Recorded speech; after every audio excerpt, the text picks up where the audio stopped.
મારું નામ ઋષા છે. અમે બંને સખીઓ તમને જાદુના ખેલ બતાવવા આવ્યા છે. શું તમે જોઈ શકો છો આ માધુરીના હાથ પર મેં કંઈ નથી લગાવ્યું.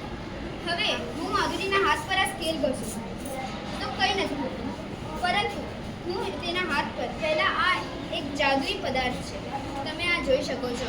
હું આ જાદુઈ પદાર્થ તેના હાથ પર લગાવી દઉં.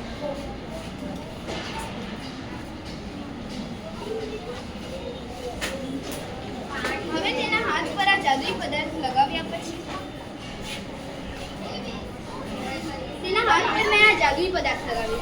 હવે તેના હાથ પર હું આ સ્કેલ કરશું તો તમે જોઈ શકો છો આ લાલ કલર આવી ગયો. શું તમને લાગે છે આ લોહી હશે? ના, આ મહેંદી છે. આ મહેંદી જેવું લાગે છે. મહેંદીની ડિઝાઇન છે.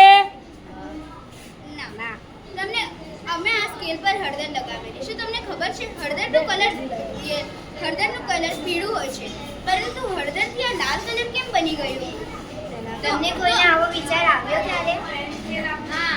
ના, આવું કેવી રીતના થયું?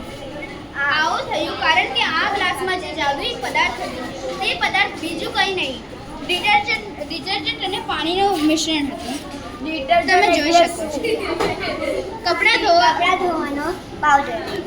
અમે માધુરીના હાથ પર તે લગાવ્યો. એના પછી આ સ્કેલ પર પહેલાંથી જ હળદર લગાવેલી હતી, તે માધુરીના હાથ પર લગાવી તો તમે જોઈ શકો છો આવો લાલ કલર બની ગયો. કારણ કે જે હળદર હોય છે તે એસિડિક હોય છે અને જે ડિટર્જન્ટ પાવડર હતું તે બેઝ હતું.